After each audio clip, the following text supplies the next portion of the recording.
नमस्कार दोस्तों, जेके वर्ल्ड में आपका स्वागत है। Railway general science PY quiz की सीरीज़ में आज हम आए हैं शक्ति यानी पावर टॉपिक के साथ। आज की इस वीडियो में हम शक्ति यानी पावर से संबंधित पिछले वर्षों में पूछे गए प्रश्नों को देखेंगे। पूछ रहा है, कार्य करने की दर डैश कहलाती है। कार्य करने की दर शक्ति कहलाती है। किसी निकाय द्वारा एकांक समय में किए गए कार्य को उसकी शक्ति या सामर्थ्य कहते हैं। शक्ति को किस रूप में व्याख्यायित किया जाता है?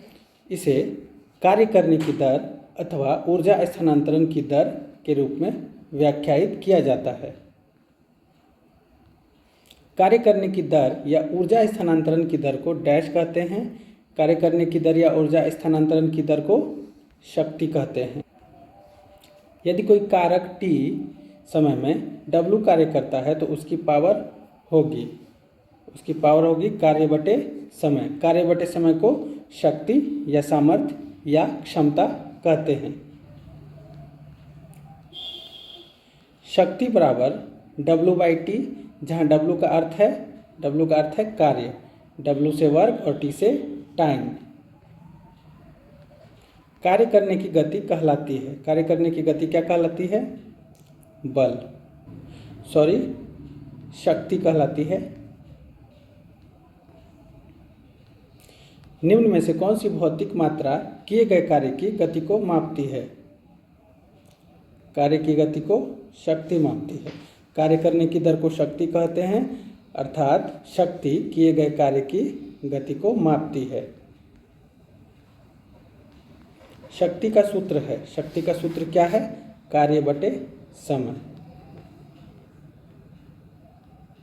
निम्नलिखित में से कौन सी भौतिक राशि किए गए कार्य की दर कहलाती है?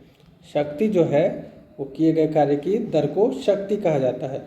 यदि किसी भी कर्ता के द्वारा W कार्य को समय T में किया जाता है तो कर्ता की शक्ति का मान होगा W/T, कार्य बटे समय, और शक्ति का ऐसे मात्रक वाट होता है। मोहन का वजन 40 किलोग्राम है तथा वह 10 सेकेंड में 50 सीढ़ियाँ चढ़ जाता है। यदि प्रत्येक सीढ़ी की ऊंचाई 15 सेंटीमीटर हो तो मोहन की शक्ति क्या है? दिया हुआ है G बराबर 10 मीटर प्रति सेकेंड स्क्वायर। तो देखिए, मोहन द्वारा तय की गई दूरी 15 सेंटीमीटर है। इसे मीटर में बदलने के लिए 100 से भाग करेंगे और गुना 50, क्योंकि 50 सीढ़ियाँ चढ़ता है तो वह 7.5 मीटर की दूरी तय करता है। अब 7.5 मीटर की ऊंचाई पर मोहन की स्थितिज ऊर्जा बराबर मोहन द्वारा किया गया कार्य, यानी मोहन की जो स्थितिज ऊर्जा है और मोहन द्वारा किया गया कार्य दोनों बराबर हैं। शक्ति कार्य बटे समय होता है। अब मोहन की स्थितिज ऊर्जा या मोहन द्वारा किया गया कार्य बटे समय करेंगे। यहाँ पे 40 जो है मोहन का वजन है और 10 जो है गुरुत्वीय त्वरण है, 15 सेंटीमीटर सीढ़ी की लंबाई है और 50 सीढ़ियाँ चढ़ता है। सीढ़ी की लंबाई सेंटीमीटर में है तो यहाँ पे 100 से भाग किए हैं और 10 सेकेंड में चढ़ता है, यहाँ पे 10 है। तो इसे जब हम सॉल्व करते हैं तो उसकी शक्ति 300 वाट आती है। यदि कोई लड़का 4 मिनट में 600 न्यूटन बल के साथ 20 मीटर की दूरी तय करता है तो लड़के द्वारा खपत की गई शक्ति की मात्रा कितनी है? देखिए, यहाँ पे लड़के द्वारा लिया गया समय 4 मिनट है तो मिनट को सेकेंड में बदलेंगे। लड़के द्वारा लगाया गया बल 600 न्यूटन और तय की गई दूरी 20 मीटर। तो अब लड़के द्वारा किया गया कुल कार्य जो होगा वो लगाया गया बल और तय की गई दूरी का गुणनफल होगा। तो कार्य जो हो जाएगा वो 12,000 न्यूटन मीटर या 12,000 जूल हो जाएगा। अब चूँकि ये 12,000 जूल काम 4 मिनट में किया जा रहा है तो मिनट को सेकेंड में बदलेंगे तो 240 सेकेंड और कार्य बटे समय करेंगे तो यहाँ पे 50 जूल प्रति सेकेंड, यानी उसकी शक्ति 50 वाट आ रही है। 50 केजी द्रव्यमान का एक लड़का 40 सीढ़ियाँ 9 सेकेंड में चढ़ता है। यदि प्रत्येक सीढ़ी की ऊंचाई 15 सेंटीमीटर है तो उसकी शक्ति ज्ञात कीजिए। इसे भी उसी तरीके से सॉल्व करेंगे। 40 सीढ़ियों की कुल ऊंचाई जो है, एक सीढ़ी की ऊंचाई 15 सेंटीमीटर है तो 40 सीढ़ी होगी 600 सेंटीमीटर, और ये 6 मीटर हो जाएगा। किया गया कार्य हो जाएगा mgh, यानी mass into gravity into height, तो ये 3000 जूल होगा। और जूल को कार्य की जब शक्ति निकालेंगे तो कार्य में समय से भाग देंगे, और ये हो जाएगा 333.33 वाट। उस भौतिक मात्रा का नाम बताएं जो बल और वेग के गुणनफल के बराबर है। बल और वेग का गुणनफल शक्ति कहलाती है। कार्य करने की क्षमता शक्ति कहलाती है। यदि किसी गतिशील वस्तु पर कोई बल लगता है तो इस बल पर आरोपित शक्ति वस्तु के वेग और बल के गुणनफल के बराबर होती है। एक 40 केजी भार वाली लड़की 4 सेकेंड में 5 मीटर तक ऊंची होने वाली सीढ़ियों पर तेजी से चढ़ जाती है। उसके द्वारा विकसित शक्ति होगी। यहाँ पे पहले हम कार्य निकाल लेंगे, फिर उसके बाद उसमें समय से भाग दे देंगे तो शक्ति निकल जाएगी। देखिए कार्य यहाँ पे 2000 जूल हो रहा है, और जब इसमें हम समय यानी 4 सेकेंड से भाग देंगे तो 500 वाट इसका उत्तर आ रहा है। विकसित शक्ति जो है वो 500 वाट हो जाएगी। 50 केजी द्रव्यमान का एक लड़का 45 सीढ़ियाँ 10 सेकेंड में चढ़ता है। यदि प्रत्येक सीढ़ी की ऊंचाई 16 सेंटीमीटर है तो उसकी शक्ति ज्ञात कीजिए।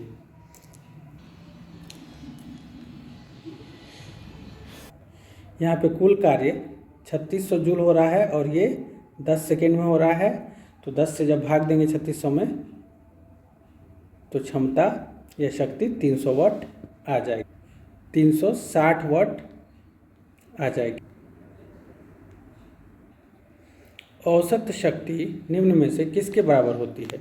औसत शक्ति जो है कुल प्रयुक्त ऊर्जा बट्टे कुल समय के बराबर होती है। 50 केजी के भार का एक लड़का 40 सीढ़ियाँ 10 सेकेंड में चढ़ता है। यदि प्रत्येक सीढ़ी की ऊंचाई 15 सेंटीमीटर है तो उसकी शक्ति ज्ञात कीजिए। लड़के का द्रव्यमान जो है वो 50 केजी है और जी 10 मीटर प्रति सेकेंड स्क्वायर और समय 10 सेकेंड। कुल सीढ़ी 40 है और प्रत्येक सीढ़ी की ऊंचाई 15 सेंटीमीटर है। इसको मीटर में लाएंगे तो 0.15 मीटर हो जाएगा। अब यहाँ पे लड़के की शक्ति निकालने के लिए कार्य या ऊर्जा में समय से भाग देंगे तो ये 300 वाट आएगा। 50 केजी भार का एक लड़का 45 चरणों की सीढ़ियाँ 9 सेकेंड में चढ़ जाता है। यदि प्रत्येक चरण की ऊंचाई 15 सेंटीमीटर है तो उसकी शक्ति का पता लगाएं। लड़के का भार 50 केजी तो कुल ऊंचाई जो है मीटर में लाएंगे 6.75 मीटर और समय 9 सेकेंड है। गुरुत्वीय त्वरण 10 मीटर प्रति सेकेंड स्क्वायर। तो यहाँ पे टोटल कार्य जो है वो 3375 जूल होगी और कार्य में जब समय से भाग देंगे तो शक्ति 375 वाट निकल के आएगी। यदि 40 न्यूटन भार वाली कोई लड़की 160 वाट की शक्ति से 20 सेकेंड तक रस्सी पर चढ़ती है तो वह कितनी ऊंचाई तक पहुंच सकेगी? माना कि लड़की h मीटर ऊंचाई तक चढ़ेगी। ऊंचाई को h मान लेते हैं। शक्ति बराबर स्थितिज ऊर्जा या कार्य बटे समय होता है जो mgh/t। तो यहाँ पे भार दिया हुआ है 40 न्यूटन, समय 20 सेकेंड है और शक्ति 160 वाट है। तो ऐसे समीकरण बनाएंगे तो ऊंचाई 8 मीटर निकल के आएगी। 50 केजी द्रव्यमान का एक लड़का 44 सीढ़ियाँ 10 सेकेंड में चढ़ता है। यदि प्रत्येक सीढ़ी की ऊंचाई 15 सेंटीमीटर है तो उसकी शक्ति ज्ञात कीजिए। इसको भी उसी फॉर्मूले से बनाएंगे mgh/t। तो यहाँ पे 330 वाट इसका उत्तर आ जाएगा। यदि कोई एजेंट समय t में W काम करता है तो उसकी पावर होगी, पावर का सूत्र होता है W/t, कार्य बटे समय। क्षमता होती है, इसका उत्तर हो जाएगा D, W/t। 50 केजी द्रव्यमान का एक लड़का 10 सेकेंड में 43 सीढ़ियाँ चढ़ता है। यदि प्रत्येक सीढ़ी की ऊंचाई 15 सेंटीमीटर है तो उसकी शक्ति ज्ञात कीजिए। देखिए इस तरह के प्रश्नों में सेंटीमीटर में दिया रहेगा तो उसे मीटर में चेंज कर लेंगे, अगर समय मिनट में दिया रहेगा तो उसे सेकेंड में बदल लेंगे। अब यहाँ पे देखिए, लड़के का भार यानी उसके द्रव्यमान में गुरुत्वीय त्वरण से गुना करके लड़के का भार निकल गया 500 न्यूटन, और 43 सीढ़ियों की कुल ऊंचाई 43 गुना 15 सेंटीमीटर है, तो इसमें 100 से भाग दे देंगे तो 6.45 मीटर हो गया, और समय है 10 सेकेंड। इसे जब सॉल्व करेंगे